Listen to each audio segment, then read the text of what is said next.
What is up, Brainiacs? We're not giving you a chance to breathe. We're just going to keep season 4 rolling right along here. We've got on the show with us tonight, the Joe West, composer, producer, engineer, and Grammy Award winner. You're not going to want to miss his story. Let's do this. Blabber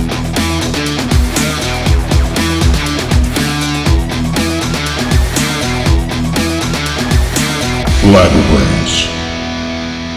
Welcome to Blabber Brains Show.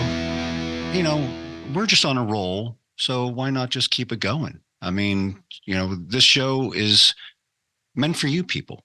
So we're trying to give you more of us. Michael Cadre here. The guy with the big trucker hat over there is the Big M. What's up, Big M? Hey, up close and personal. There you go. Be careful you don't knock your focus out of whack again. No, it's bound to happen at some point. Right. Yeah. Well, you're always kind of like out of focus. I'm on a newer laptop, so maybe. No, I mean in general, like when I see you in person, you're kind of out of focus, anyways. But that could be. I try to do that. So what's new with the Big M? Oh, not a whole lot. But I have a funny story to start this show off. I think you'll personally get a kick out of, and probably everybody else will. No time like the present. So here's a story. So last night before I go to bed, which is around midnight, your stepmother sends me out a message through Facebook. It says, "Hey, Mark, hey, Joe wanted me to tell you that he's interested in seeing you at coming and seeing you at the Hard Rock. Do they have tickets for sitting at a table versus just the general admission?" And I'm thinking to myself, I just assume, well, they're coming up here for some sort of vacation or trip, and they're going to be up here for a few days, and it happens to be when I'm down there on September 30th, opening up for the National Leonard Skinner Tribute Band Street Survivors. I'm thinking, I didn't ask anything. So then this morning, I respond again, and what ends up happening is your dad saw it on Facebook, the event, and he's thinking that because he's seen it, that I'm coming to the Hard Rock in Tampa, Florida. So, there was more than one Hard Rock. I don't want to rip on my dad too much because, first of all, I want to give him a shout out. Hey, Pops, how's it going? He's complained that I never give him a shout out, but he watches the show.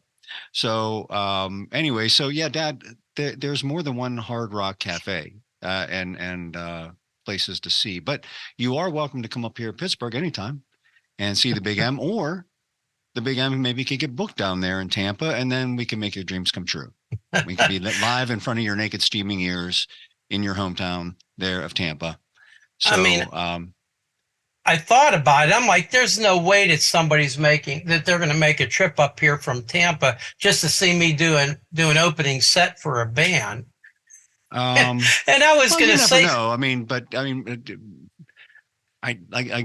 my dad doesn't travel a whole lot, so that probably was not likely going to happen. So sorry, Pops, no offense, but you don't travel a lot, so he probably just thought it's showing up on his feed that that it was probably local. But you think, I give him credit for using Facebook, for being on Facebook and checking that out, and he's trying. I mean, he's in retirement now. He's got more time on his hands. He's probably trying to, get with the swing of the modern times and using the social media there and watching Blabber Brain Show and all the other fun things that go along with being retired and trying to fill up your days.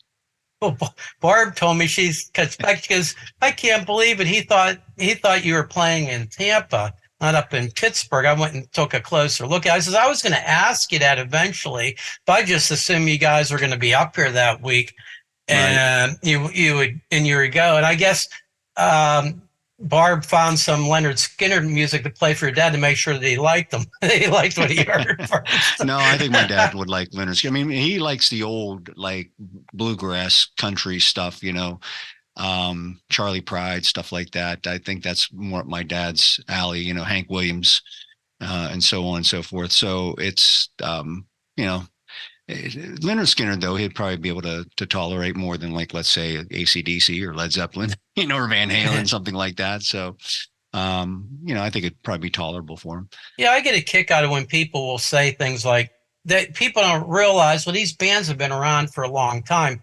Like I remember when I was visiting when my aunt was still living in Florida, over in I don't know, it was somewhere near Fort Lauderdale. I can't remember what Sunrise, Florida. Right. And they got a kick out of, there was this older guy, had to be in his mid or late 70s, and he was swimming, but he had a radio and he was playing the Highway to Hell album from AC/DC.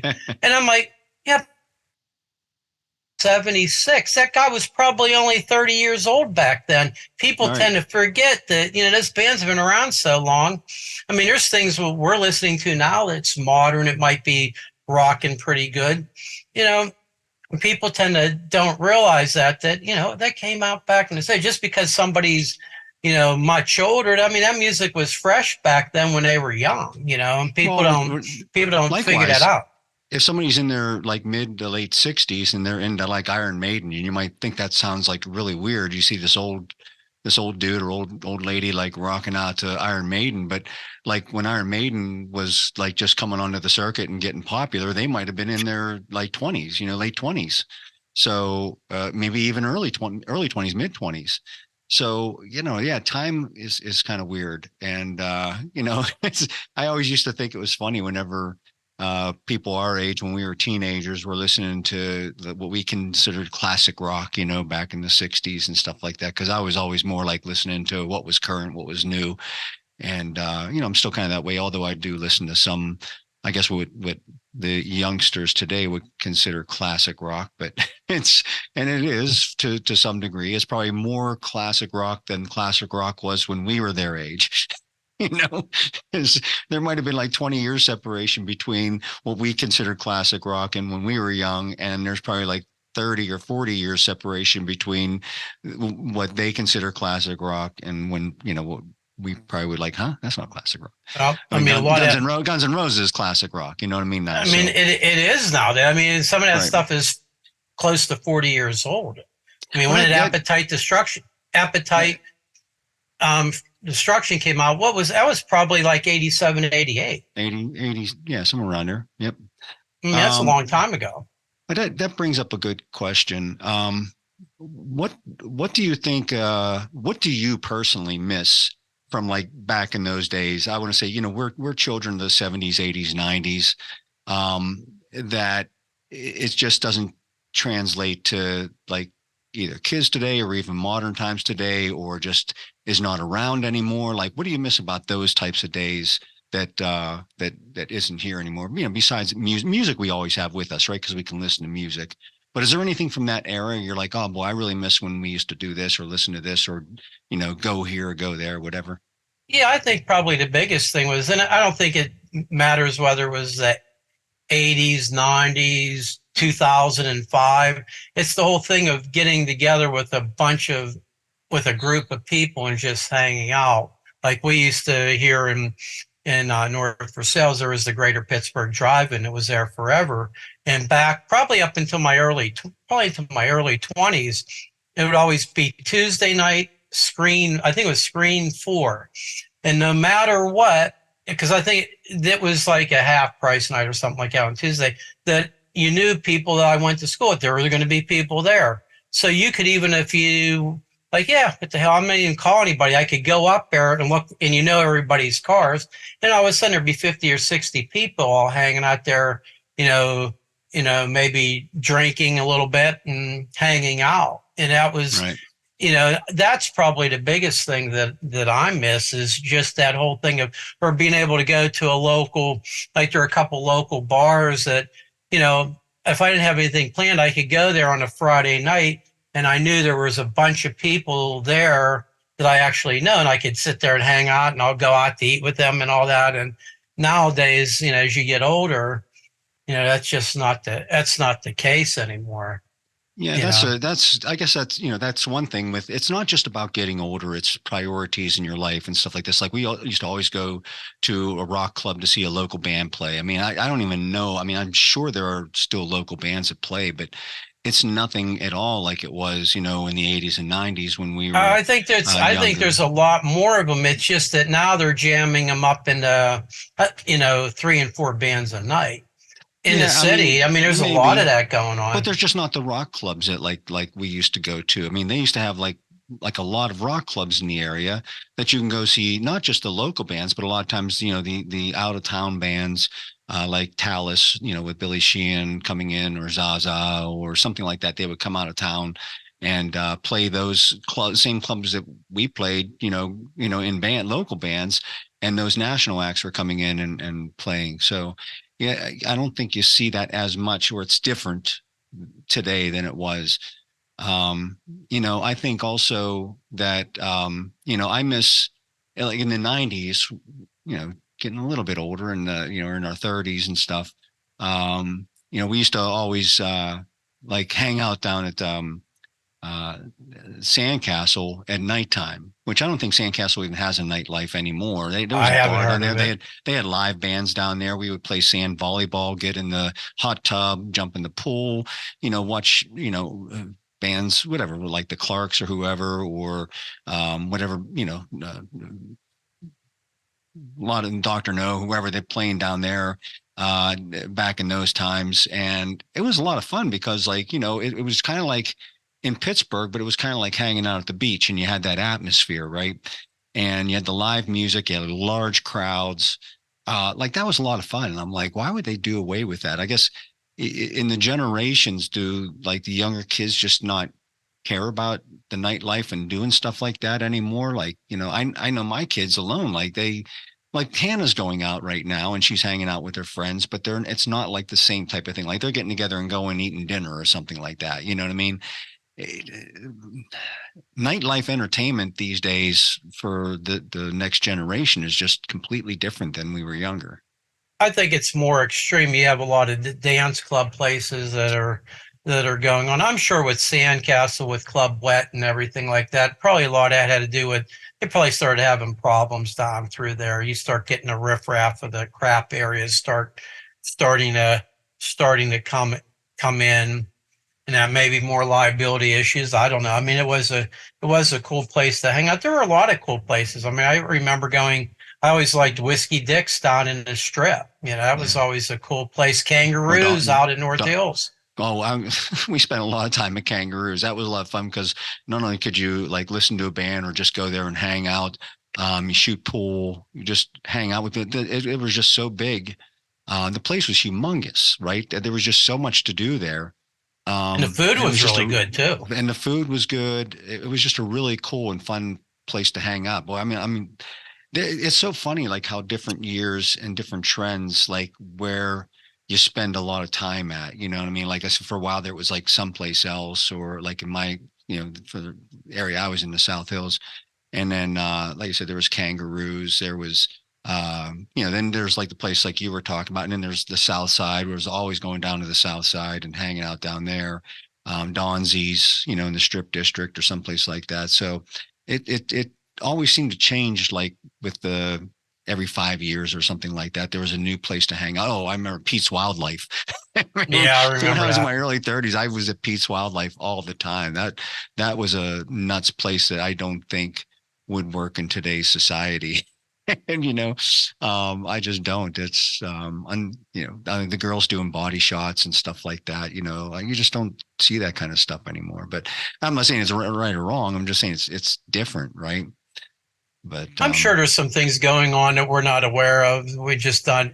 And so I was really never into the whole dance club thing, even though I went to them occasionally, right, and all that wasn't really my thing. But I'm sure there's Pete's Wildlife. They played like dance and rock, but it was still just a fun place to go and just get nuts and stuff like that. But I think, like I say, as people get older, they have families and they have priorities. They stop going out, and then the next generation just they don't make it a priority to do anything like that. And times change. It's just the way it is. But yep. Speaking of retro, there is something I want to bring up that's a little retro, but I'm saving it for the Blabber Boast. So let's cue it up now. Blabber Boast. All right. This is going to seem a little weird, but I want to boast about the new Def Leppard album, which is it's with the it's what's it called? It's called Drastic Symphonies, and with Royal Philharmonic Orchestra. They reimagined a lot of their catalog of songs, including ones from Slang, which I think is a very underrated Def Leppard album. I really like Slang, even though people hated it because it didn't sound like Def Leppard, but I liked it because it had a lot of good songs in there that was very different for Def Leppard to do. Well, they included a couple of songs in here. Now, some of the songs were just taking the tracks from the original recording, like Animal or Love Bites and stuff like that, and laying down, remixing it with symphony over top of it, right? Potting down the guitars or taking the guitars out of the drums at certain points. And then some almost sound like they're like either brand new recordings, or maybe they were alternate takes from the original recordings, and they laid down the orchestra over top of it. I think it's not Def Leppard trying to stay relevant, right? Because they kind of already are amazingly still relevant. They're one of the bands that have been around for so many years and still pulling in the crowds, and their Las Vegas residency, and sellout tours and stadiums, with Motley Crue and stuff like that. But they still sound great live, even though Joe Elliott's voice is not what it was back in the heyday. He found a way to kind of manipulate his voice to still sound good singing the songs, and so they still sound like Def Leppard. But this album was so cool because it just came out of nowhere. It's like, hey, let's put some symphony to our songs and put it out there. Me personally, I think it works. I love it. I think it's not even like refreshing the songs, right? They didn't go in and like remix their old songs and try to make them sound current and stuff like that. It's a different take on the songs, and I thought it was pretty cool. Anyway, so I recommend downloading or buying Drastic Symphonies for anybody out there. If you're a new or old Def Leppard fan, I think that you'll like it. It's still very Def Leppardish, even though it's got symphony to it. That it holds up. So, have you heard any of that stuff yet? I didn't even know they had an album out. I knew nothing. I knew nothing about it. Yeah, it just came out yesterday or day before, something like that. So, obviously, it will air not on the day we're recording, so maybe a little bit earlier than what I'm saying. But it's out there now, and it's available. So, how about you? Anything to boast about today? Yeah, actually, this is a pretty interesting product here. You might get into this. The Coravin Pivot. I was at somebody's house that had this, and then I was watching a few weeks ago. Then, I worked from home, and the TV was on in the background, and they had a promo for this. And if you called in with the code from Good Morning America, the afternoon edition, you got half off. So this thing here is pretty interesting. It's for for bottles of wine. Well, inside here, there's a little CO2 capsule, and then you have this stopper. So what it does is it lets you. It doesn't matter whether it's a standard size bottle or a 1.5 or 1.75 liter bottle. It keeps the wine fresh for at least 4 weeks. Because what's happening is when you open up the bottle, you put this cork, you put this in, and you're pouring it. And when you pull it back up, it hits that shot of CO2 down there. So immediately when you open up the bottle, you're sticking the cork in, so you don't, so there's no more air escape. And they give you these, and they give you 2 little cartridges that are actually inside. Oh, I didn't think it was going to shoot out from me unscrewing it, but obviously it does. Scare the hell out of me. I was more concerned with me losing everything in it, but it has this little cap. I should have brought one of the capsules out. And what do the replacements cost? Do you know? Did you find out? That I don't know. I mean, the whole system itself with the 2 CO2 cartridges was like $79. And I believe the shipping was free on it.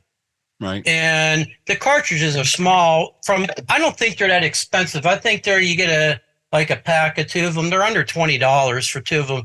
But the amount in there, you could open up, you could work with a lot of bottles of wine for having this in it, because it doesn't take that much CO2 to, in a bottle to put in. I used to use and it didn't last. It give you a couple of days, that hand pump thing that you could, you put on the stopper on top of the bottle and you pump, and it kind of puts compressed air, but you're still sucking, but it helps it. But this thing goes up to at least 4 weeks. And then they have another one, I think it's 3 or 4 months that it restores. And the person's house I was at that had this, she told me that, she's gone 3-4 weeks, like she'd get a bottle of something, like a bottle of something she'd like in a big size, and, didn't want to drink any red wine for a while, or, just put it to the side and come back to it weeks later, or just pour a glass here and there. And it did the job. In fact, the bottle that I was drinking from, she had opened a bottle of Barefoot Merlot, and it was like 2 weeks old or something like that.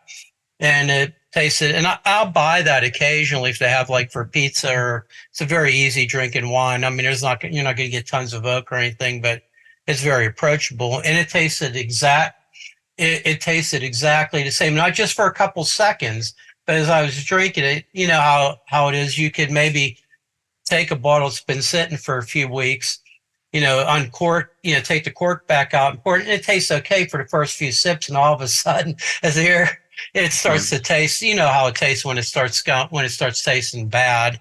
And I don't know, this thing is actually, I think that would work good. I know a lot of people that drink white wine, like, it takes them longer they buy the bigger bottles. It takes them longer to get it. So I could see that probably being helpful with that. Like me personally, I used to use the rubber corks with the pump, but I stopped pumping them because I realized that, my wine is gone in 2 or 3 days anyway. So it doesn't last me weeks or anything like that. I don't need to preserve it that long. Sometimes, on a weekend, maybe I go through a whole bottle in one day, but usually if I open a bottle, it's gone in a couple of days. So I don't know that that's helping me much.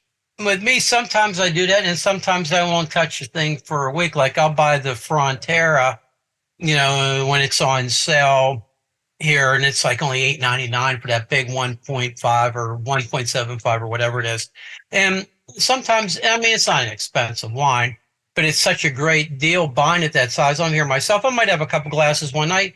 Then, depending on what I'm up to, I'm just not in the mood for it. And, after you get past a few days, even with the whole pumping thing and putting it in a refrigerator to keep it cold and then bring it out, let it get room temperature, and all that, it just, it starts to taste terrible. Putting red wine in the fridge?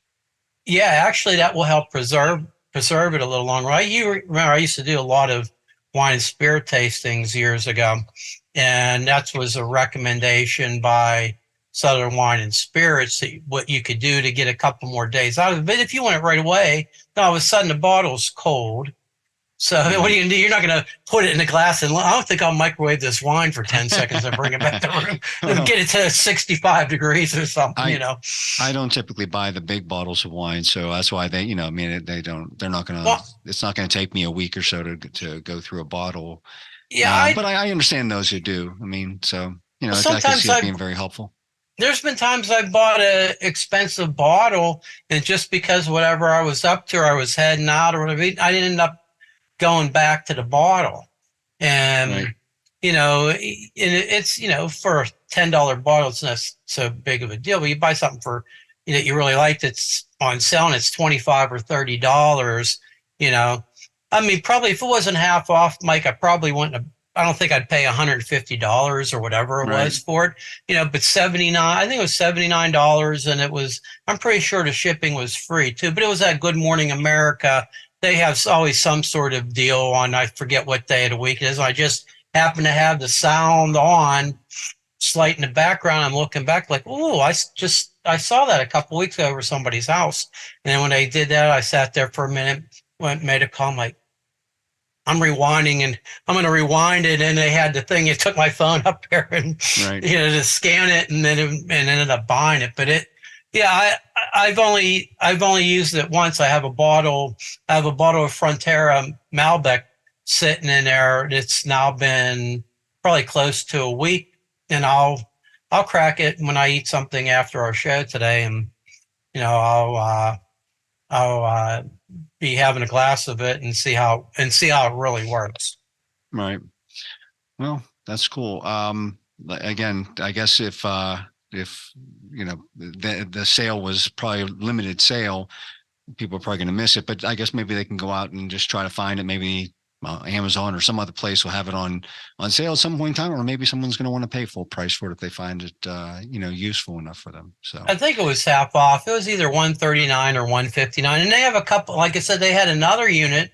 It's really expensive, but you could get a few months. It's just like I have no need for that one. It was much more expensive. right. All right. Well, that's cool. Thanks for sharing. And that'll end this segment of Blabber Boast. All right. So we have coming up in a little bit, we have the Joe West. I like to give him the title, the Joe West. I'm not sure if they call him that anymore. When he was a local boy here in Pittsburgh, that's what kind of everybody called him, whether he knows that or not. I think he probably does, but maybe he doesn't. But anyway, I still like to call him the Joe West. Anyways, he's moved on to bigger and better things in Nashville, Tennessee. One of the things I like about this show is not just being able to bring people on that everybody knows about and have a different conversation with those people, but I like to bring people on that people should know about because they probably know their work, even though they don't maybe know the name. And I'm pretty sure you're going to know a lot of the stuff that Joe West has done in the music industry. And everybody, I don't want to say everybody in the music industry, but a lot of people in the music industry know exactly who Joe West is and know about his recording studio. So it's going to be a fun conversation to have with him. So, and speaking of music, I wanted to talk about one other thing. Might be premature to talk about it because none of us can preview it just yet. But I've seen the track list, and I think it's worth at least a conversation to talk about it. And that's have you seen about the new? And this is going to sound weird, the new Dolly Parton Rockstar album that she's doing. Yeah, I mean, there's a lot of musicians that are on one or two tracks of it. I saw it must be a double album. I mean, there's a lot of tracks, right? Well, I mean, in today's day and age, unless you buy an actual vinyl, there's no. I mean, I'm sure she's going to press some CDs or whatever. Maybe she will have some vinyls. It might even be like 3 vinyls. Who knows? There's a lot. But I actually took some notes here. I don't normally read off of notes on this show, but I just want to read through the list of some of the people that are going to be guesting on the album to I guess it might get some people excited. Some people say, meh, it's Dolly Parton, whatever. I'm interested in hearing what these sound like. But anyways, Richie Sambora, Steve Perry, Sting, Ann Wilson, John Fogerty, Kid Rock, Steven Tyler, Stevie Nicks, Peter Frampton, Joan Jett, Miley Cyrus, Pink, Kevin Cronin, Debbie Harry, Elton John, Melissa Etheridge, Lizzo, and there's also going to be a track on there that's combining Rob Halford and Nikki Sixx and John Five, which should be interesting. Simon Le Bon, Sheryl Crow, Pat Benatar, and Neil Giraldo, Michael McDonald, Paul McCartney, and Ringo Starr. That should be interesting, having them both play together. And also Ronnie Van Zant and Artemis Powell, along with the recently late Gary Rossington. And others. That's pretty much the big list of the rundown of those. I don't know how Lizzo made it on there, and Sasha. They're not rockers, so why would you have a album called Rockstar and have Lizzo and Sasha on there? I don't know. But anyways, I guess she's just trying to make it. Miley Cyrus, I get it. She's done some rock stuff, so I get that. And plus, they're like, that's her godmother in real life, so I understand wanting to partner with Miley Cyrus to do that stuff. But anyways, she's has some new songs on there, but she's also redoing some old classic rock songs with a lot of these people on there. So what's your thoughts on all that? Well, the first thing I heard was that Nikki Sixx was actually going to be playing the pre-recorded tracks to record his studio his part on 2 songs. That's what I thought. That's what I heard. I heard that it's pre-recorded. So he's going to spend 10 hours to put together the bass tracks, the fake in the studio for a 3.5 minute song. Right. But and then just come in and just strum the bass and not actually play. Right. it will be a big hit. It's going to be, the album's going to be a big hit because her getting into the rock. I mean, look, I pay attention to country music. I mean, I really didn't a whole lot of the more classic stuff, but I mean, I'm pretty familiar with Dolly Parton and I mean, she's somebody who wrote a lot of her own hit songs. She could actually play guitar. If you see her when she was much younger, before she really hit big, she could play guitar and everything like that. Oh, yeah. And I think that in a great song, wrote a lot of her own hits, not in a room with 20 people, but actually writing them herself. And I think it's going to be a big hit. People, with the whole thing with her getting into the Rock and Roll Hall of Fame. And yeah, I get that whole thing. Same with Willie Nelson going to be the next country artist. It seems like it's more of a music Hall of Fame. I love Hall & Oates, but they're really not, and they're really not to me a rock and roll either. But she promised that she'd put an album together and she did. It seemed like she did it quickly Right. too. I mean, and to get a lot of people to join. And if you've ever seen any interviews of her, there's a show that Brian Johnson from AC/DC was doing for a while on Access TV, where he would spend a day with and some of them were rock, and some of them were, and he had Dolly Parton on there, and you get a really chance for her to talk on it. She's really cool. I think a lot of people just like her. She's pumped a lot of money into good causes. And, I think it's going to be a big hit because it will get a ton of country airplay. And it's probably going to sound more countryish than anything. I don't expect her to start screaming like David Lee Roth did, but it's probably going to be pretty good. It's probably going to be good. I'm not going to say it's phenomenal, but it's probably going to be good. But it's going to be a big crossover success for her. The rock stations are going to pick up on it, and the country stations are going to run wild with it. I'm going to take a wild stab and say that it's probably going to be better than Pat Boone's I'm in a Metal Mood. Absolutely. I had that. I bought that album just for kicks, and it was fun, but it wasn't serious and it wasn't good. But Pat Boone, singing heavy metal songs was just, it was kind of, I don't want to say nostalgic or cool. It was just different.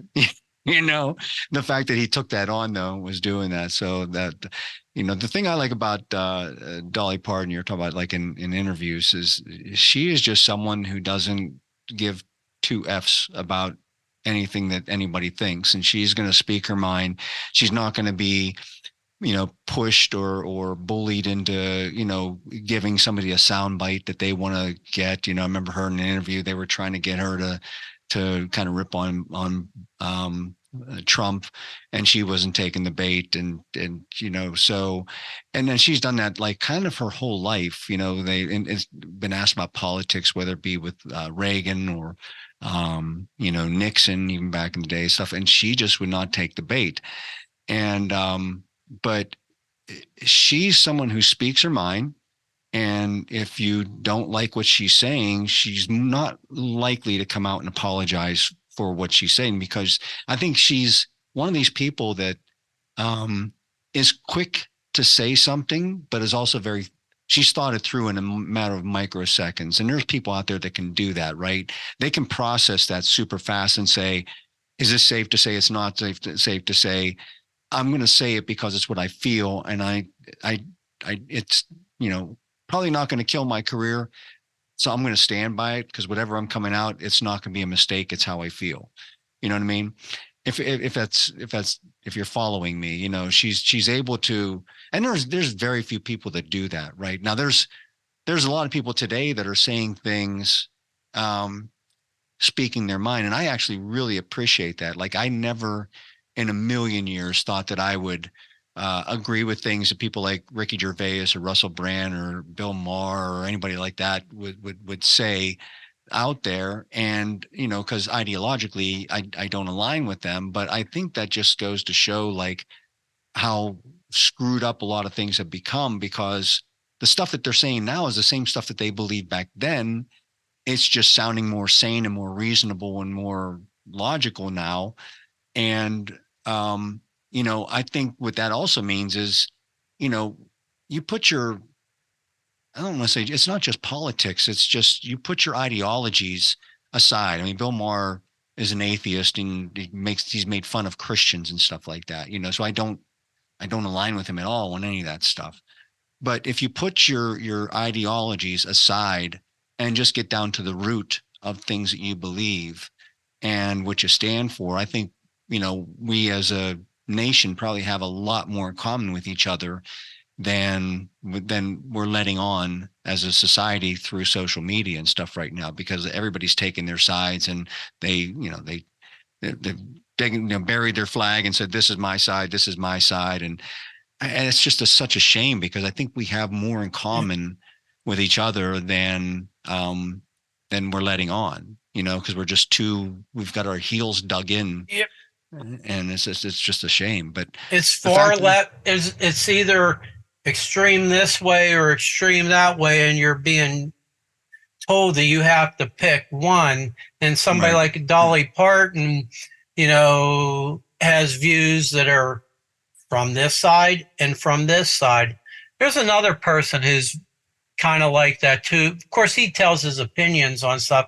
There's some things that he's very conservative on. There are also some things that he's very liberal on, and that's the drummer from Poison, Ricky Rocket. Okay. He's that type of guy too, where, he's a big bike guy, but he's a big gun guy, but he feels this way about certain people having guns, and he sides with this, but he also believes in this over here, and he doesn't really care whether somebody has a problem. Sticking to your guns, so to speak, on what you believe, and not being persuaded one way or the other by the mob and the mob mentality. And I love that. That's what, some of the guys I'm just mentioning, I like the fact that they're not caving to the people that they more politically align with, and they're just sticking to their guns of what they personally believe, and they're not afraid to speak their mind. And Dolly, I couldn't tell you if she's a Republican or a Democrat, because she doesn't. First of all, point blankly said, look, you shouldn't know my politics. I'm in the business of country music. I'm not, why are you looking to me about where I align politically? And other celebrities have done the same, and I appreciate that as well. But I don't know. I think I'm just, maybe I'm getting a little more mushy and sentimental in my older age, and I'm mellowing out. And I think Dolly Parton has got views on both sides, seems more kind of from the middle of things, from anything that I've ever read or heard from her.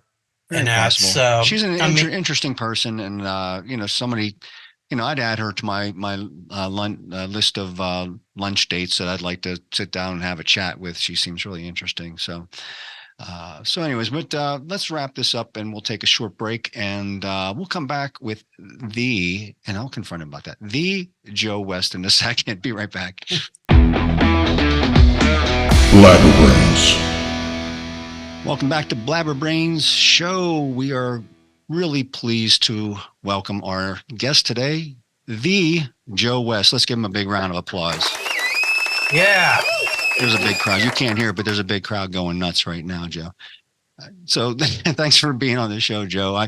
Do you remember being called and considered, do you still be referred to as the Joe West?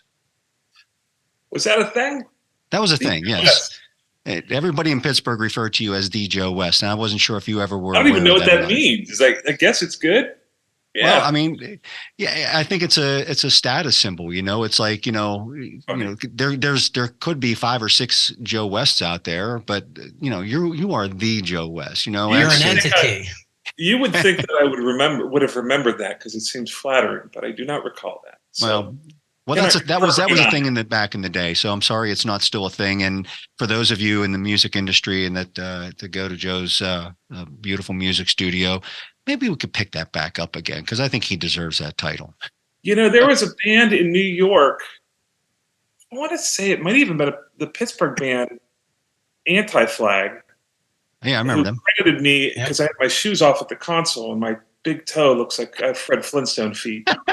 Called me Joe, the biggest toe in the business. I think it was credited on one of those. I'm almost positive it was Anti-Flag. It was in New York, though. I remember that. I don't know if you want to bring back that nickname, but who knows? Maybe if it gets you a free ham sandwich when you go to the deli. Yeah, that's right. Whatever I can get. So, Joe, for people who might not be, familiar with you and your body of work, we always like to have people on the show here that people should know because they know your work, whether they know your name or not. They know the work that you've done. And I rarely, if ever, use notes on this show, but I have to because there's just so much to who you are and what you've done.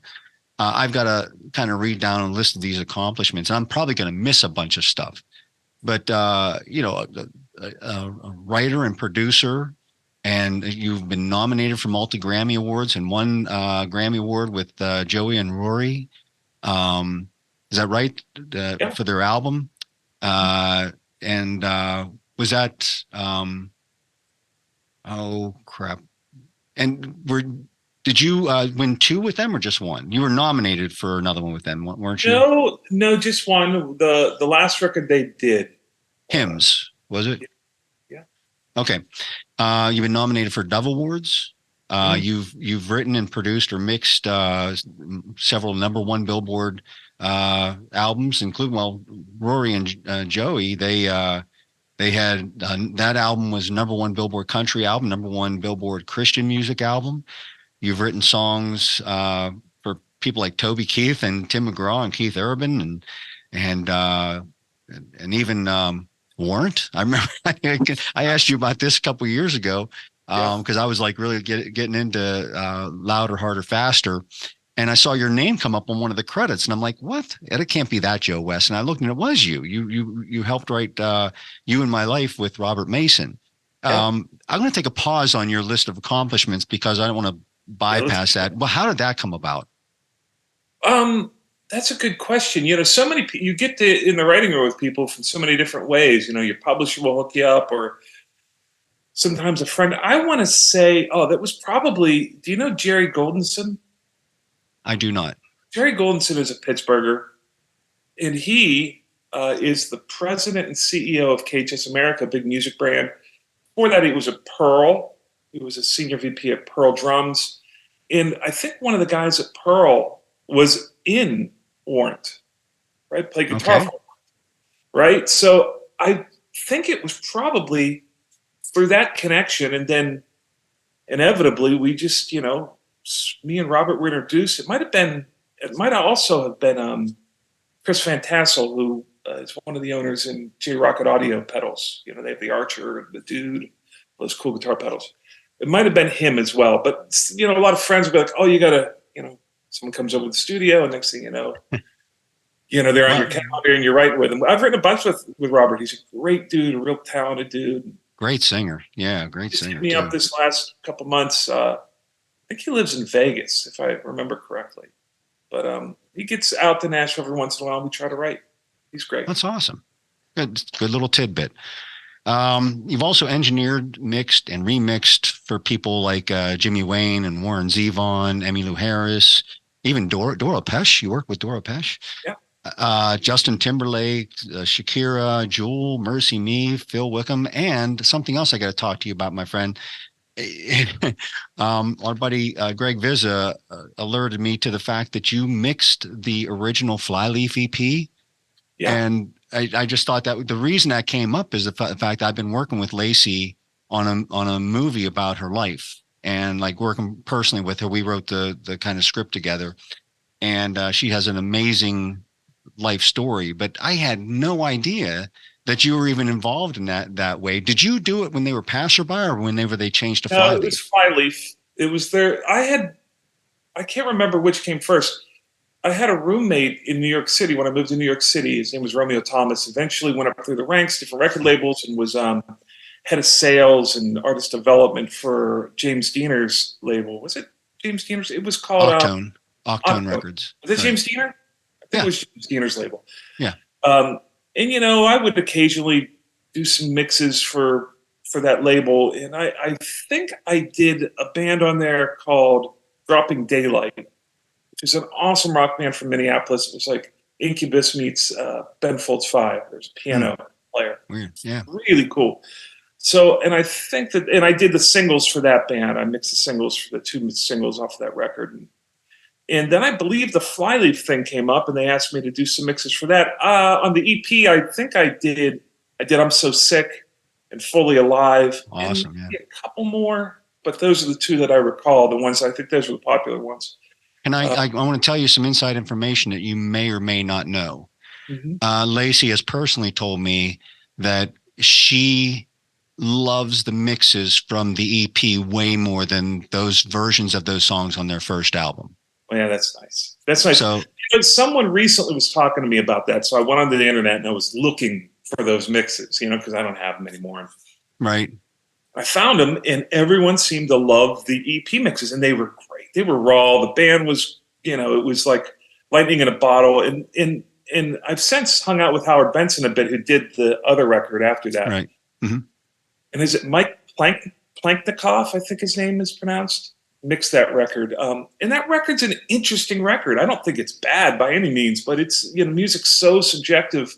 Some people probably, that's their ride or die record, and right. And it deviates from it they don't like. But I thought we did a pretty good job on that EP.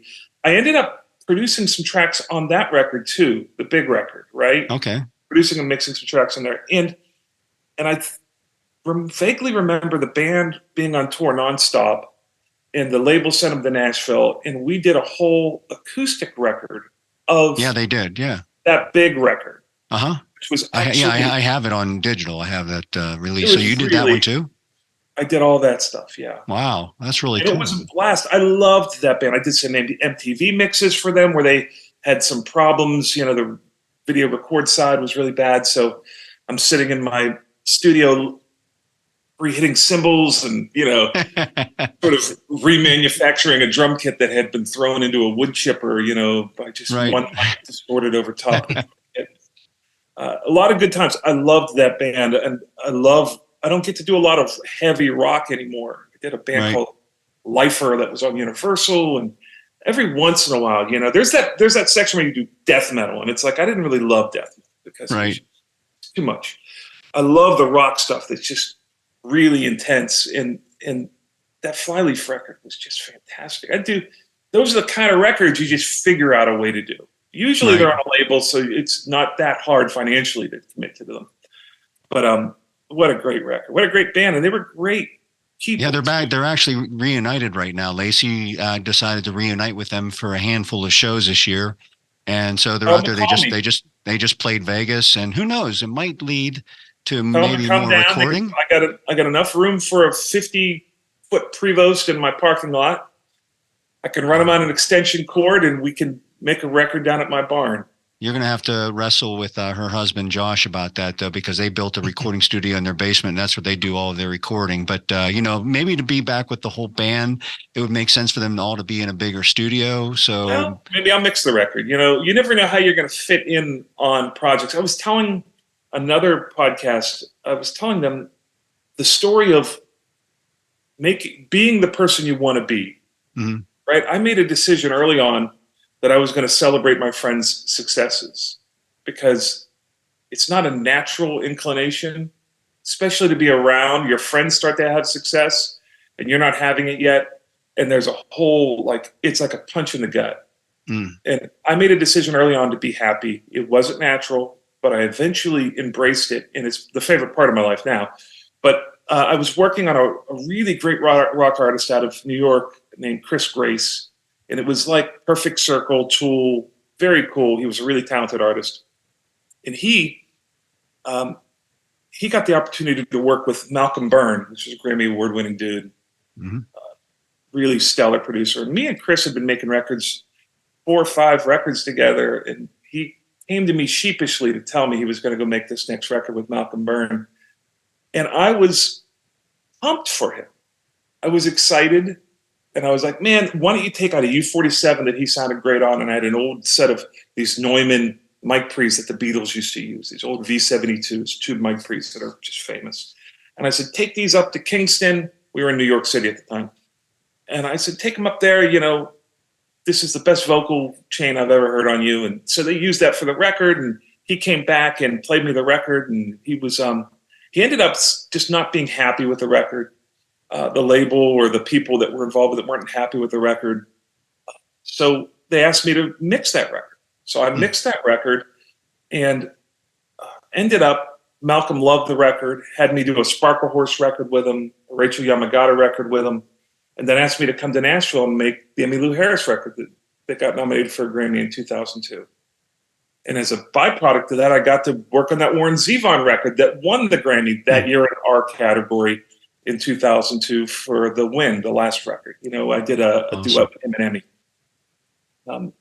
All of that would not have happened had I done the thing that my natural gut would have told me to do, which was like be mad that this guy wanted to go make a record somewhere else without me. Something I thought was mine.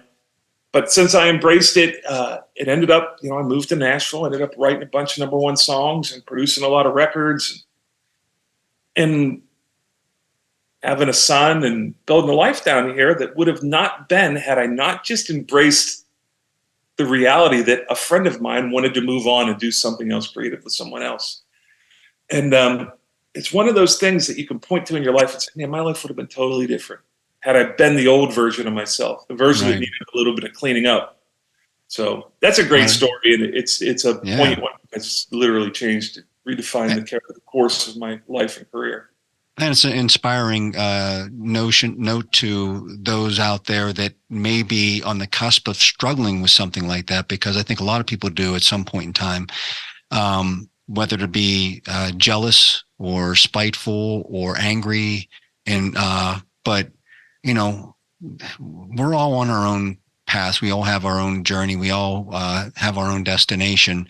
And, you know, sometimes, you know, where you think you're going is not where God's planning you to go. You're just, you know, meant to go in a different direction. And sometimes you just got to say, okay, just point me in a direction, just turn me in the way I'm supposed to go and I'll go.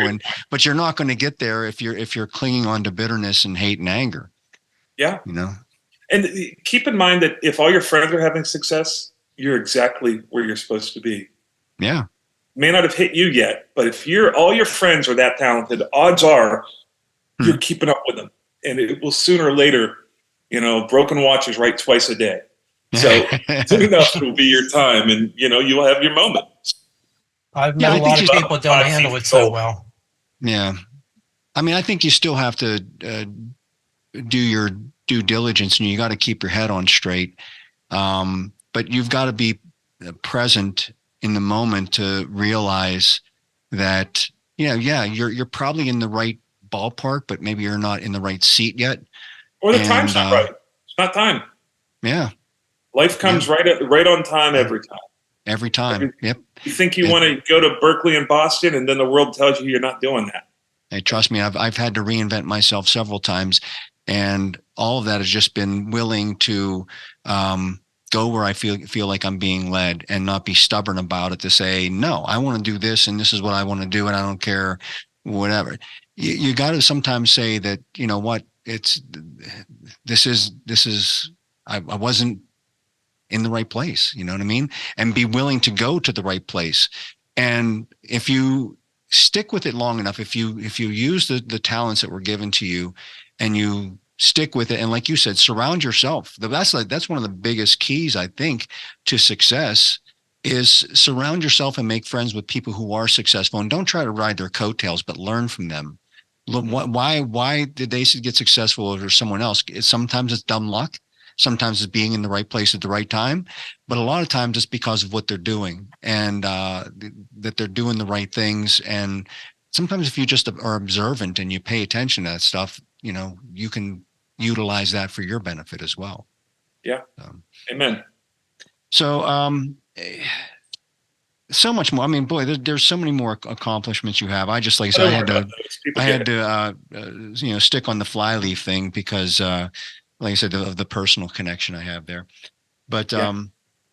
I want to talk about, because you and I go way back over 30 years. And it's so cool to see somebody like you talk about celebrating someone else's life. Dude, I celebrate your life. You're doing a fantastic job. Because when we were starting out, watching you at the mixing board, and this was early in your career, right? You were just getting going with being an engineer and stuff like that. But I can always see the wheels turning just in your face as you're looking at the board and you're trying to figure it out and you're listening to things. Man, I could see it. It was like watching a supercomputer work when you're doing all that. And I'm like, he's got to go on. And I've yet to even work with anybody else locally here in Pittsburgh who was able to achieve, the quality of sound that you were, getting even back in the day there. And it showed that you had just a natural talent for doing this. And I knew, whether you knew at that time or not, I knew that you were exactly in the right field. You were where you're supposed to be. But so take us from your Pittsburgh days to Nashville and in between. What did your journey look like getting out of Pittsburgh? Because that had to be a really hard decision to say, I've got to uproot myself and go somewhere in order to make a success for myself. What did that look like? Well, I don't know if your audience knows about what was it, Dream Makers? Was that the name? The We Are the Dream project. The song was called Dream Makers. It was kind of a local Pittsburgh version of We Are the World, which was a very, very difficult thing to pull together. Experience to be a part, and really nerve-wracking. You had a lot of people in the room that you didn't want them to think you were incompetent, and I was on the verge of being incompetent any moment, during that part of my life. But that was a great record. And it was fun to make because you really felt like the energy in that studio during those sessions was just off the charts because everybody felt like something was just impending. And there's film crews there. And, those were lots of records like that in Pittsburgh were pointing me towards outside of Pittsburgh. I did a band called High Voltage. And the record got a lot of those attention guys. Yeah. Out of town. Ron St. Germain, who was a big producer, Stones and Living Keller, all these big records. He mixed the Tool record. He flew in on his private plane, twin-engine King Air. He flew in to steal High Voltage from me. And I was elated that it was worthy to be stolen. I was just so excited that I had done something that had gotten on the radar that a guy like that would fly in to meet this band and work with them. And whether that meant I got to go along and participate or whether that meant that, it was the end of my road with those guys. I asked the band's manager, which was Nick Katniss Sr. Yeah, I'm very good friends with Nick, yeah. Nick is a good dude. We catch up usually once a year around the holidays. We make some phone calls. But Nick arranged for me to go pick up Ron St. Germain from the airport and drive him back to the studio to meet these guys. And I was just like, for me, this guy had done everything that, if I could have been a part of one thing that people would point their finger at and say, I remember that record, or it was a gold record, or it was anything, a radio hit. This guy had done a ton of stuff like that, all the 311 stuff, and he was just a monster dude. Right. On the way back from the airport, taking him back to the studio, he said to me, he said, you got to get out of Pittsburgh. He said, you're not going to make it in Pittsburgh. What are you doing, kid? Get out of Pittsburgh. Yeah, right. Pittsburgh's not going to, you can't do what you need to do in Pittsburgh. And that's the only thing I remember from that whole encounter. But it's the reason I moved. And I was 24 at the time. I started at Audiomation when I was 18. Worked there for probably whatever that math works out to be. And that probably about 6-7 years at Audiomation. Then moved to New York City, where I just didn't know anybody. Went up to New York City, and one of my assistants, Romeo Thomas, he's the guy who eventually became head of sales for A&M Octone. There's a bunch of other record exec stuff he's done at Columbia, Sony, and Epic. He was my roommate. He moved up with me and went on and had a bunch of success on his own right. Partner with Free Solo. That's James Diener's new conglomerate. But we're just two young kids living in New York, pursuing something, not knowing anyone. And it was a beautiful time. It was a great time to be in New York. I met my wife there, who I'm married to. Just celebrated 25 years of wedded bliss this last week. Congratulations. So it was just doing it. And I had a supportive family, my mother and father. I knew that I always had a couch to fail down onto. You know, if I failed, I could always had a place. I didn't have a great value of financial security. So it wasn't like there was external pressures of people expecting me to become a CPA or a lawyer or a doctor. You know, I could really pursue this thing. So I spent a decade in New York just trying to be great, learning what it took to be great, learning that I wasn't good enough, learning that I used to say, hey, if I had that console, that Neve or that SSL, I could do that. Yeah. And you get pushed behind one, and 12 hours later, your hands are buried in your face is buried in your hands because you can't get the results that these guys were getting. Right. So I learned a lot of that. I learned a lot of how to be accountable and get goals and pursue them, and to woodshed and war of attrition of just being a better songwriter, a better record producer, a better mix engineer. All that stuff came to me in New York over a decade of I got to the point in New York where all I was really doing was mixing records. I found out all the labels would pay you $500 a day max to record a record. But if you mixed a record, you could charge them whatever you wanted as long as you could justify it with success. And after I started mixing big records, you could make $2-3 grand a day. Some days, I made 10 grand a day on a specific project, not as a whole catalog of work, but, to work at rates that are astronomical. I found that you could do that as a mix engineer. And I enjoyed doing it. It was a lot funner than going up to upstate New York and spending 30 days in a studio with, the schedule of making a record was kind of laborious. Mixing a record was all fireworks. So I did that for probably the last 6 years. All I was doing was mixing records. And New York was a great place to become great, or become the best I could be. Great through the lens of me, which to other people was probably, not to my heroes, it's garbage, but it's been enough to keep me in mortgages and, in the music business the past 30 years. And then I'm with Malcolm Byrne doing that Chris Grace record. I made my way to Nashville and then realized, oh my goodness, all these songs I've been writing, which felt like Eagles songs and 70s yacht rock. What I was writing was becoming in Nashville at the time. Keith Urban had just released Golden Road, and Rascal Flatts had kind of replaced the last generation of, Brooks and Dunn kind of older country, or Kenny Rogers older country. They were in an era they were cutting and making records that felt incredibly similar to the music that I naturally did. So I got a publishing deal, and I was mixing a ton of records in Nashville, and I just had to stop. I just had to stop taking bookings, which was tough for me being from Pittsburgh. I'm a catch a fish, eat a fish kind of guy. So to turn down the good paying mixing gigs to just be writing every day was very tough, even with my publishing deal with Sony. And then eventually 3 years to the day, I think it was maybe 2 years to the 2 years. I got signed probably in 2006, and in September 2007, I had my first number one as a songwriter. So it came quickly. I was lucky, but I'd been trying this for 20 years at that point, unsuccessfully. So it was not the overnight success that it appeared. But and then went on from there to just write a bunch of songs that ended up, some of them became number ones, and some other hits, and producing records, and then finally I came to the realization that I could stay in the music business, which, as a musician, you're always wondering if you could be in the music business next year, the luxury of being in the music business.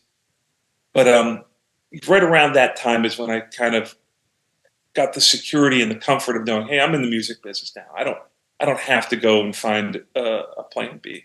So that's it in a nutshell. Well, what transitioned you from, knowing that you're, a really good, great engineer, to the songwriter that is writing songs where people are picking up on it saying, hey, I want to record this? Or did it go that way? Or were you asked to collaborate? How did that transition happen? Well, I was always writing songs, but I was a good producer. I didn't foist them upon the artists I was working with.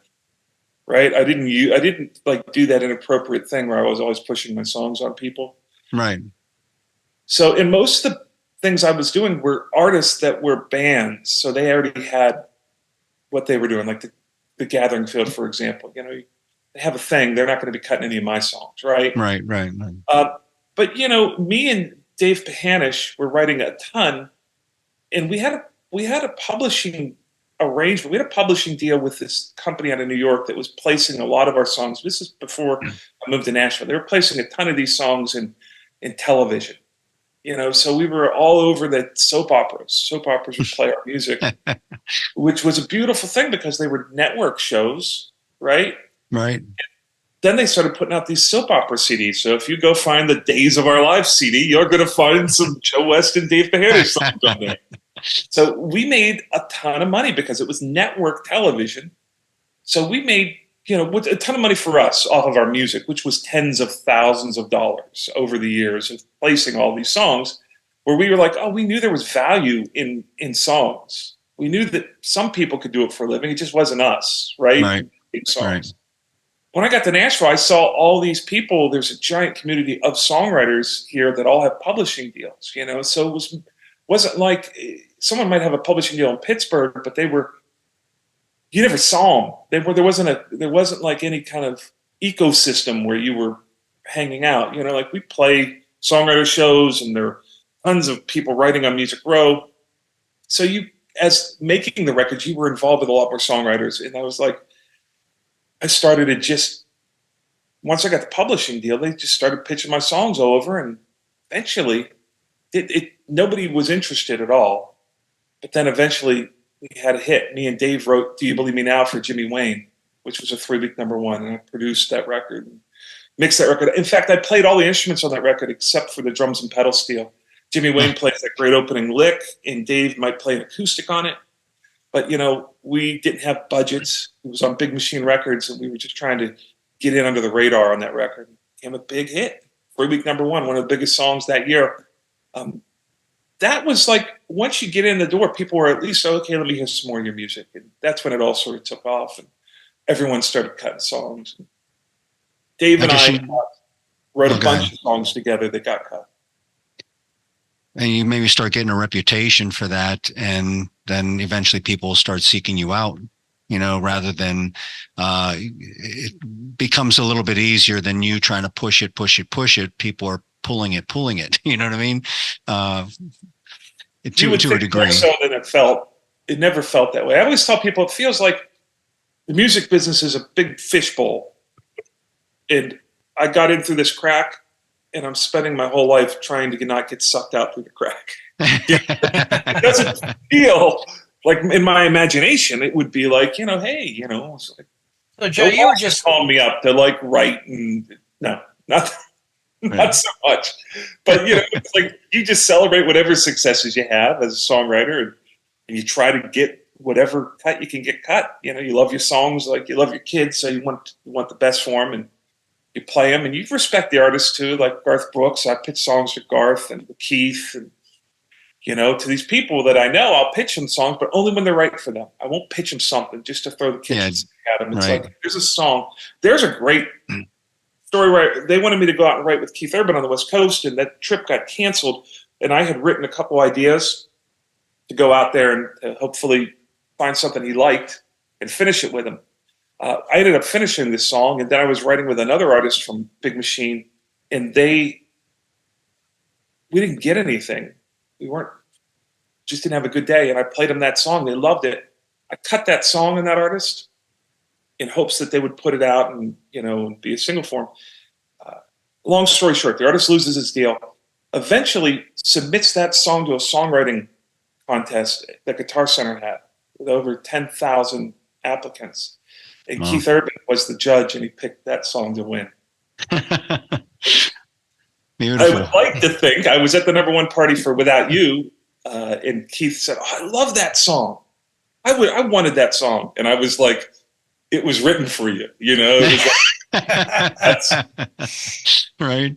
And then I spent the rest of the number one party trying to convince Keith that it would be okay. Brandon was the name of the artist. Brandon would be fine. He's a co-writer on it. I put his name on as a writer. It's like, he'd be great for him to have a number one as a songwriter. Just go ahead and take the song. But he didn't want to take it from Brandon. It was Brandon's single. Right. Oh, that's cool. You had something more you want to say? Oh, I think we kind of went past that piece. I'm Yeah, it's going to okay.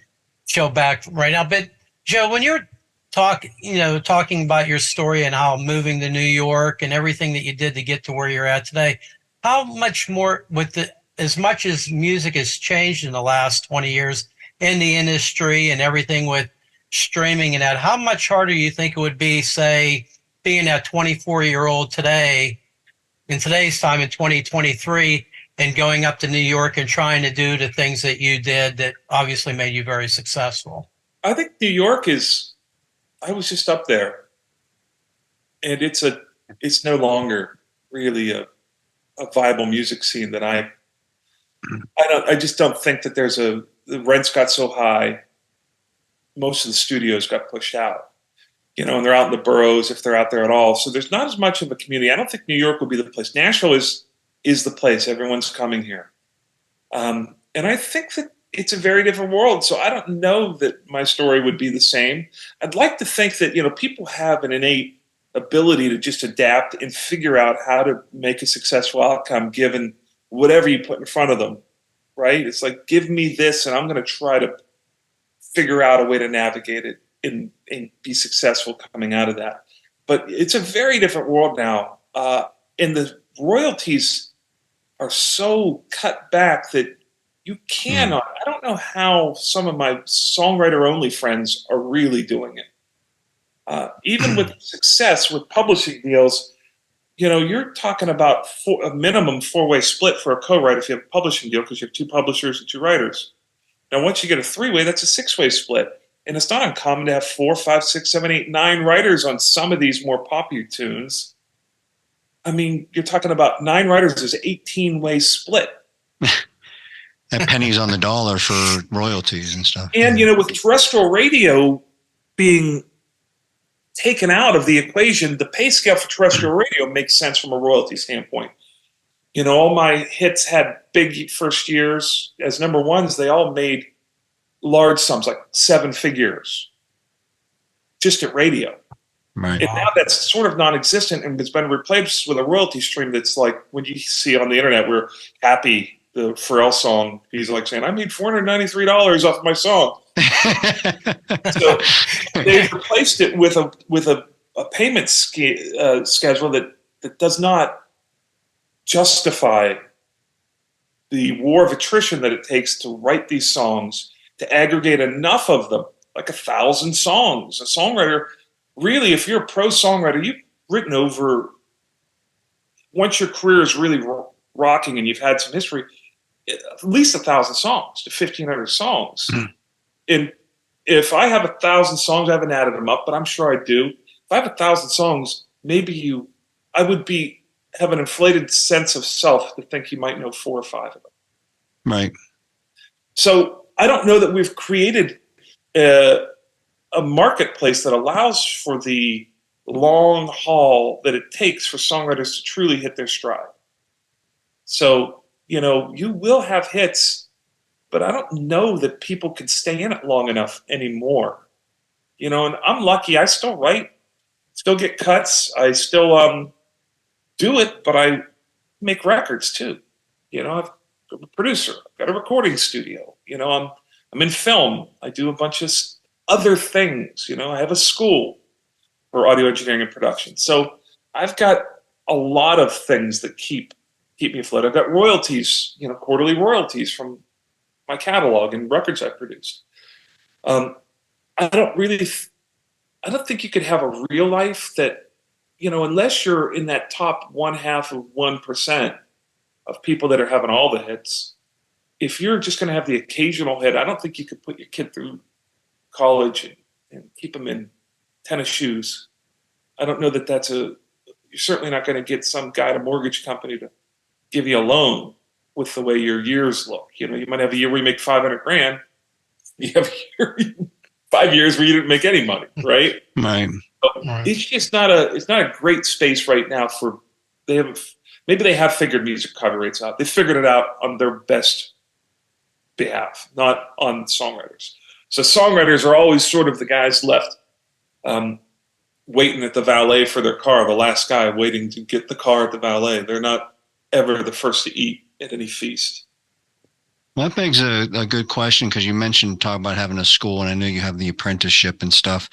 What do you tell these up and coming wannabe producers and engineers? Like, you're in a space where you got in at the right time. You're working with big artists, so you're viable. You're right. You're going to be able to sustain because of the level of artists that you're working with. But because the way the music industry has changed, and these bands just don't make any money, they can't put money into the recordings anymore like they used to. What do you tell these up and coming wannabes, like how hard of a road it's going to be? Like, what gives them inspiration for wanting to get into this business to begin with? I think what I don't specifically tell, that's not on my syllabus, really. We do talk a lot about how to be successful. But you have to love doing it. It has to feel like it isn't work, right? I tell people they should do what they search on YouTube at night. If that's photography, you should try to be doing that as a living, right? It's writing songs or making records. Whatever you're searching at night on YouTube, that is a career. You should try to be doing that, because it's going to take you so much work, and there's going to be so much diminishing returns that at any point a sane person would give up. You have to be able to stay through that because you love what you're doing. So if you could get that out of the way, then when you're working and someone says, "Oh, it's a lot of hard work," it isn't hard work if you love it. So you'll have the at-bats, you'll have the 10,000 hours, and my success is purely a consequence of the amount of time I've spent doing it. If you do anything hard, full-blown for 30 plus years, it's like negative consequences. If you speed continuously, eventually you're going to get some tickets, right? Mm-hmm. Same thing with success. It's just you're going full bore towards something. So it's like eventually you're going to be the right place at the right time. Lightning and bottles going to coalesce, and you're going to be a part of this thing that, hopefully my goal is to be in rooms where I have a higher probability of doing it, right?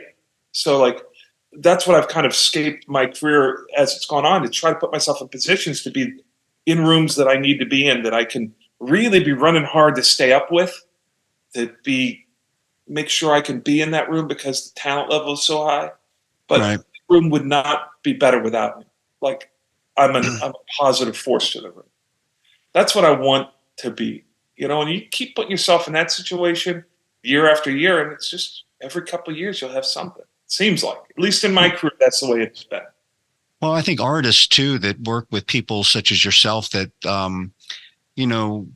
you do have a positive disposition about yourself and about what you do and about life and whatnot. It's a lot more enjoyable to work with someone like that. So the experience in the studio of working with you has got to be like that, word of mouth has got to be the best advertising, right? So someone saying, "Oh, if you want to get this done, you want to come to Nashville, you got to go to the West Barn and get this recorded because Joe's great to work with and blah, blah, blah. He's a really good songwriter too. If you're looking for a couple songs to write, whatever." The word of mouth has got to be the best form of advertisement to lead you to the next big thing. Have you witnessed that? The records you do are probably the biggest consequence. You go out, when you have a record like that first Jimmy Wayne hit that I wrote and produced, that was played 80 times a week on every radio station. So when you have a number one, they play that song 80 times a week. That's 10 times a day. 10 plus, with an extra 10 there, I'm doing Pittsburgh math.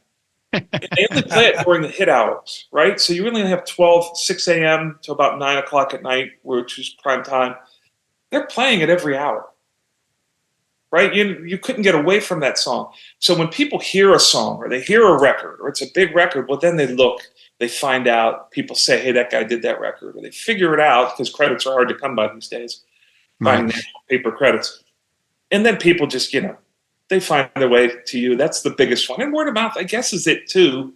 But the records, they go out there and they sell. We sold over 500,000 records just at Cracker Barrel for that Joey and Rory record. Wow. Cracker Barrel gave us a gold record for just records sold at that time. This was early. This probably sold over 1 million now. Right. But just in that little Cracker Barrel store, we sold over 500,000. How are you ever going to think of that in advance? You're not. You know what I mean? You're not. You're like, let's tackle the Cracker Barrel audience or the crowd. But people find you, and my goal is to be a part of records. They aren't my records; they're your record.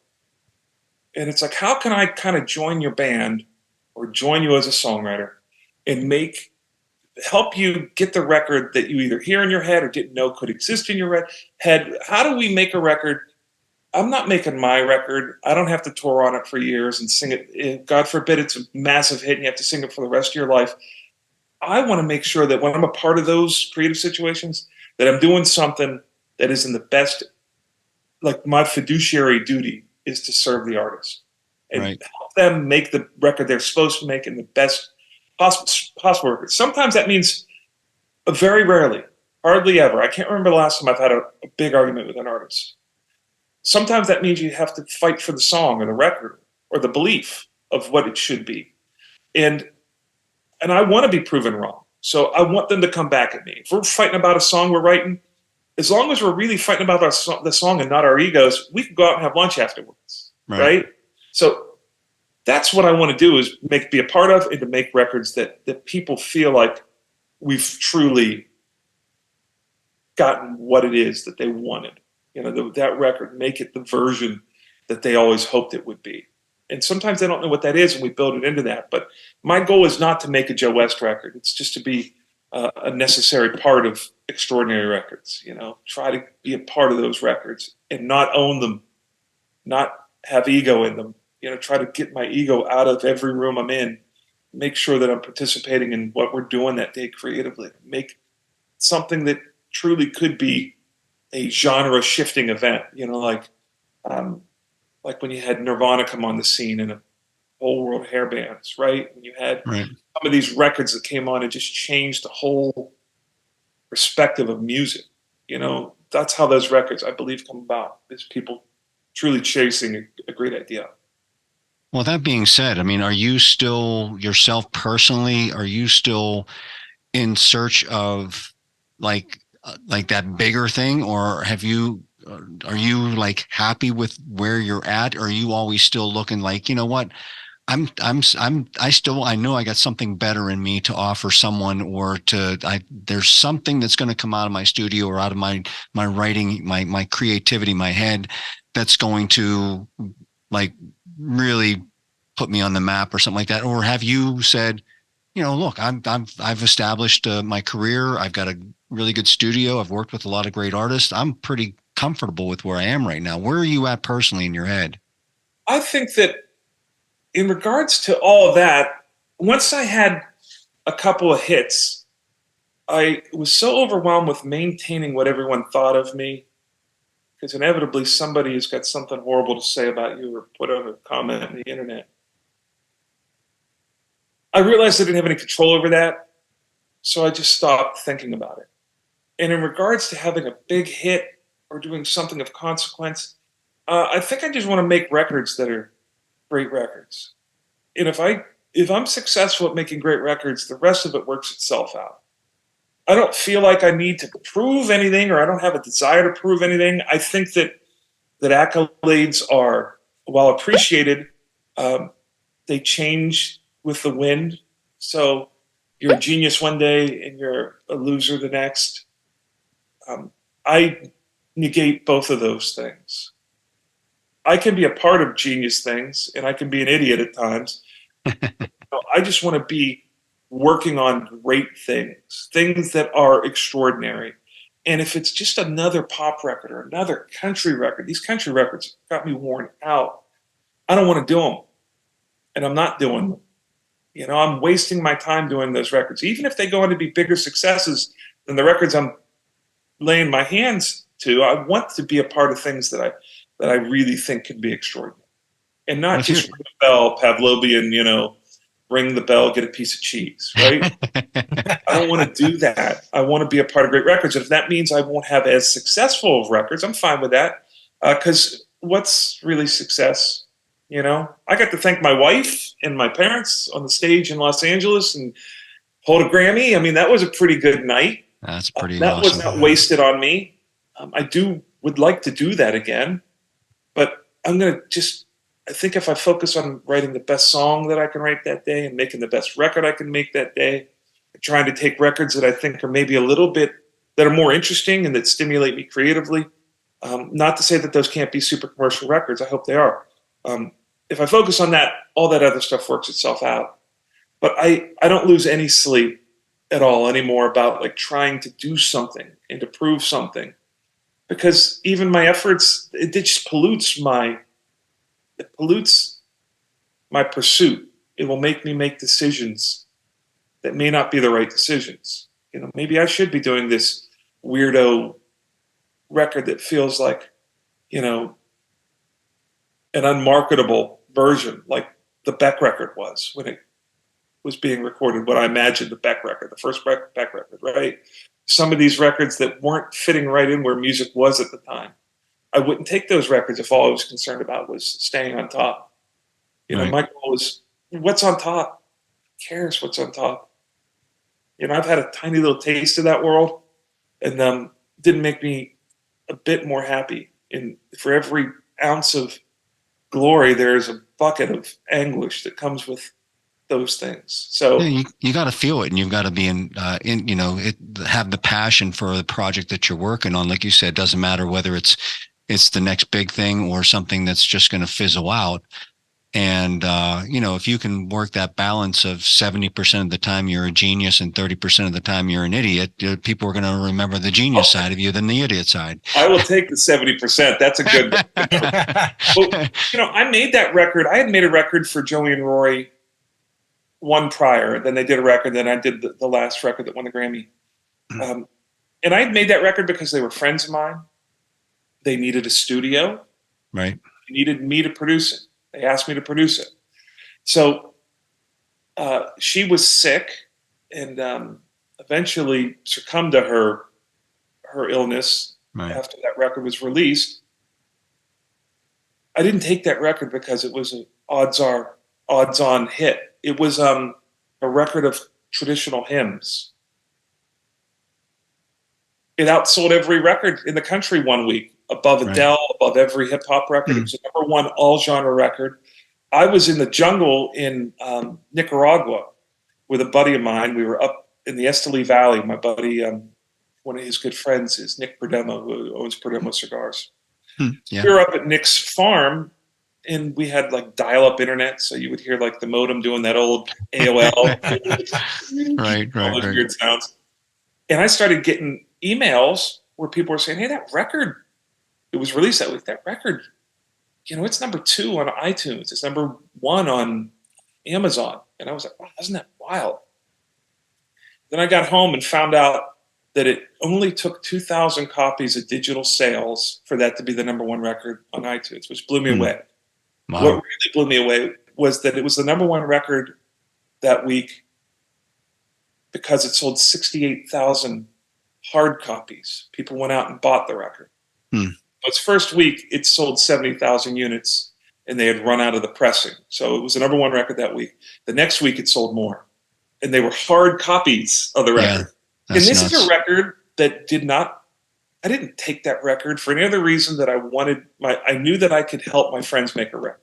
And they had some challenges to make that record that required us to piece together vocals from partial takes and from USB mics on a bus or in a hospital room or on half of a rough take in a studio from the tracer vocal, the scratch vocal. We had to sort of assemble that vocal, and I knew that wasn't a thing that was maybe now in Nashville, but at that time in Nashville, there wasn't a lot of guys. I knew I could help them do that. Yeah, I was the right guy for that job, right? So that was not a record. had I been out chasing some Luke Bryan record. Right. Good Lord. If I had made that record instead of making that record, I would have taken myself out of that story, out of that timeline. So that's what I'm talking about. It's like, I've always found that if I do records for the right reasons, and I try not to get myself confused and motivated from anxiety or fear, or trying to do this thing that I think will result in this other thing, if I just chase the music and try to be the best version, be the best version of myself as a creator, but just try to serve the records that I'm on, that there's usually good outcomes. And they don't come as when I want them to come, but they come every couple years. It's like, oh, there goes one, and 1,000 you did over here didn't do anything. You still love those records, and you're glad to be part of them. But you can kind of count on every couple years something poking its head up and being high enough that it becomes something people remember. Well, the fact that you get to do on a regular basis, which you absolutely love to do, I think really helps tamper that notion of every single day that I go to work and every single thing that I got to do has got to be the ultimate, the next best thing. It's got to be better than yesterday. That's not the case. It's the fact that that eventually the odds are and the numbers are there that the peak is going to hit where this one project that you worked on, that you took a passion about and that you poured your heart into is going to succeed. Not because it's what you sought out, or not because that's just what you do because you're the hit maker and stuff like that. It's because the fact that you're doing what you love, you pour your heart and soul, and you pour your passion in it. You're doing it for the right reasons, right? God may be blessing you for your heart more than your desires. I don't know. I think that has a lot to do with it, because if you were super ambitious about trying to be the guy that just knocking out hit after hit after album and stuff like this, I don't know that you'd have that kind of success. I think that the way you're trudging along and the way you're doing exactly what you're doing, in my eyes, if I was an up and coming engineer, or if I was an established producer, I'd say you're living the dream, buddy. Yeah, I'm lucky. I'm grateful. And you always have the music to fall back on. That's your greatest reward. Right. You're making music that you're not proud of, well, then you'll really feel empty at the end of the year. So that's awesome. Well, the last thing I want to talk about is there's actually two things I want to talk about. Is getting the studio, because I remember, since we've known each other for a long time. We've been connected on social media for a long time. I remember when you were first tackling building the West Barn studio, and I remember those pictures, and I'm like, what? What are you thinking? How did that come about? And was that just nothing but a pure vision of this? Yeah, this is where it has to be. This is what it's going to be, and it's going to be great. Whatever. I mean, what did you do by looking at that and saying this is it? I made that record. Daniel Lanois, the rock producer, was on that Emmylou Harris record. So Malcolm Byrne was the producer, but then Dan Lanois, who had done Wrecking Ball for her, had come in for about a week. I think that's about how long he came in. So Dan kind of produced for a week, and I was working with Dan, and Dan works in an open control room environment, right, where everybody is. There's no control room, tracking room. And once I got a taste of that, I was like, okay, this is much better than me all these years in one room and the band in another, and us trying to communicate over talkbacks and video cameras. So I was looking all around Nashville for a commercial space and just couldn't find anything that I wanted. So I ended up buying 12 acres and put a barn on it, big barn, and put ISO booths in, to isolate things, not people, right? And these ISO booths have floor to ceiling glass, so even if there is a person in there playing drums, it's like you're rehearsing. It's like the distance you would be in your basement working with people. So we can do huge sessions there. We just did a 14-piece band with 9 horns in there. We can do big giant sessions. We've got a big 80 input console, just like the one. It's the exact make and model, the big one at Audiomation. Right. Flying faders, and we've got a whole API console racked. We've got tons and tons and tons of gear. So we could scale to a very large recording scenario, or we can just be me behind the console with an acoustic guitar, laying down scratch vocals and work tapes for songs. Right. So it ended up being on the property here that made the most sense. And then we built a house on this property. That's where I'm at now, is our house is up on top of the hill on this property. And it's really great. I can't imagine it any other way. You just walk out. I have a German Shepherd. She's usually hunkered down around me. We go down in the mornings and, you know, I work. I try to get down there around 10, maybe 11 at the latest. And usually work to about 4 on things, and don't work the weekends unless there's some calamity. And, you know, when there's not work, I'm up here doing paperwork. I'm doing all the other stuff that's attached to my work, you know, and film projects or whatever there is to be done. But it's a really great, I'm so glad I didn't buy a commercial space up in town. Right. It's great. We're down in Franklin, which is about a half hour south of Nashville. No, it's a sweet studio. And I mean, you've That's had great. a lot of big artists in there and just, you know, regular bands in there. And that also brings up another thing. I'm pretty sure you might have talked about this if this were the case, but in the first segment, Mark and I were talking about Dolly Parton's new album called Rockstar. And I know she's in, she didn't record that at the West Barn, did she? No. Well, that would have been cool if she did. Some of my friends played on that record, though. So she's great. Yeah. Yeah. Well, yeah, we can't wait to hear. We were just talking about, obviously we were a little premature because it's not out yet, but just commenting about all the stars that are lined up to, you know, be on there. And like I said, I'm sure it's all said and done and buttoned up by now. But yeah, looking forward to that album. So the other thing I wanted to talk to you about was the documentary that you were involved in, and did you produce it, put it together? Yeah. It was called Limb-itless, right? L-I-M-B. Right. Limb-itless. Limb-itless, right. Yeah. And wonderful story. Gabe Adams. Yeah, Gabe Adams, phenomenal story. I've seen him on other talk shows and stuff like that. So how did that come about, like that, working on that documentary? Well, I saw him and was like just mystified. He was Gabe Adams was born with, what's the disorder? Oh man, I don't want to mispronounce it, so I'm not gonna. It has the word hand in it, but he was born with no arms or legs, so he's essentially just sort of Body. Right. in his head, and he's got, you know, he's been able to accommodate a life that doesn't require anyone else. I saw him doing a video where he was making macaroni and cheese, and I was just like, this guy was blowing my mind, and I remember watching this video. It had like 100 million views. It was a massive video. And I remember thinking, like, if I could get my son and my students to have the heart of this guy, right? The Rudy, remember the movie Rudy? Yeah. That determination that Gabe had, I was like, and I also selfishly wanted to glean from that, being like, if I could just be around this guy, I could get some of his like mojo, right? He was such an intense dude. So I figured out, I don't know how I found him, but eventually found him. And turns out he's a songwriter and a singer. So he started sending me a bunch of work tapes, and they were really good. And then it's like, you know, let's just do something. Let's have an adventure. Go hang out. We'll tape it.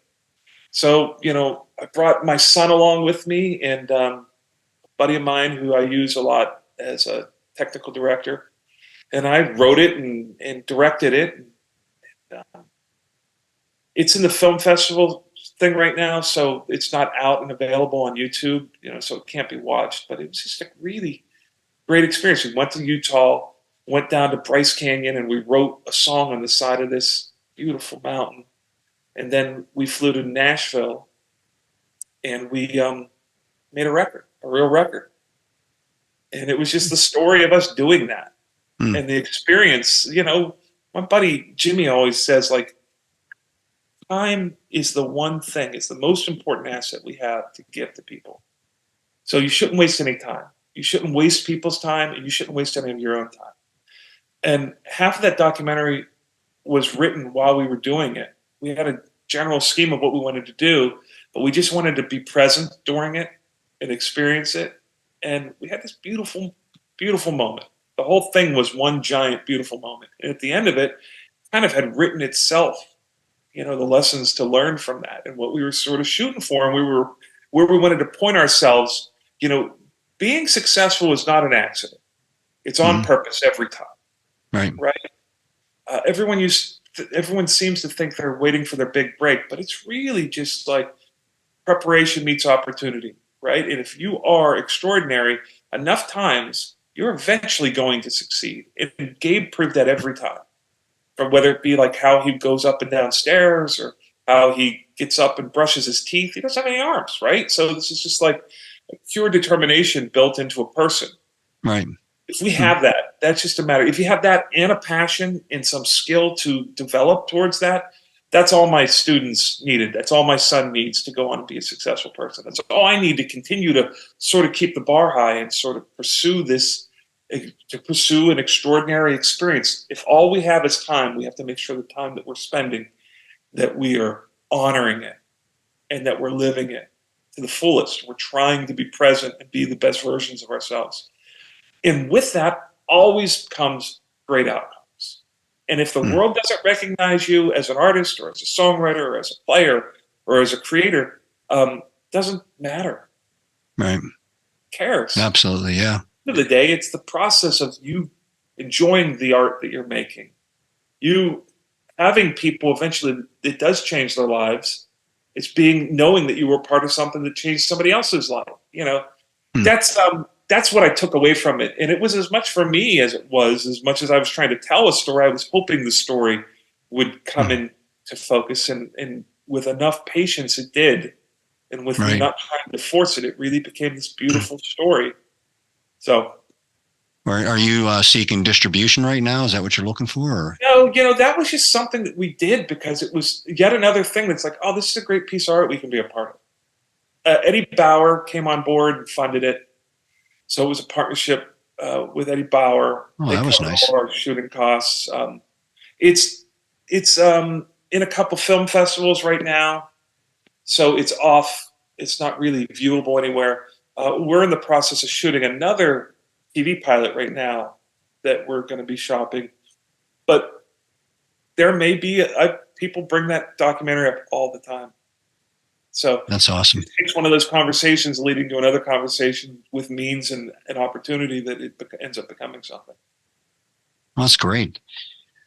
So what's next on your list? What are you working on now? What do you got coming up, or that you can talk about? Maybe there's stuff you can't talk about right most of it. I can't talk about the TV pilot because it's but it's a great TV show. It's about the gift of music, essentially. Okay. Gift of music, yeah. But I'm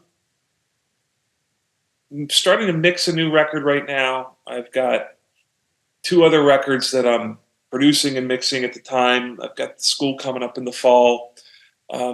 We just shot this first TV pilot, which is now 2.5 terabytes sitting on a drive on my desk over here that is not going to get edited until I put it together, So anytime there's a free moment, there's always 2 terabytes worth of work sitting there, looking me in the face to make something out of it. So it's always something to do, which is a great position to be in. You always just have, and then I have 12 acres. So I got to jump on a Kubota tractor with a 6-foot finish mower and drag it around for an hour and a half to keep the weeds from growing over the roof.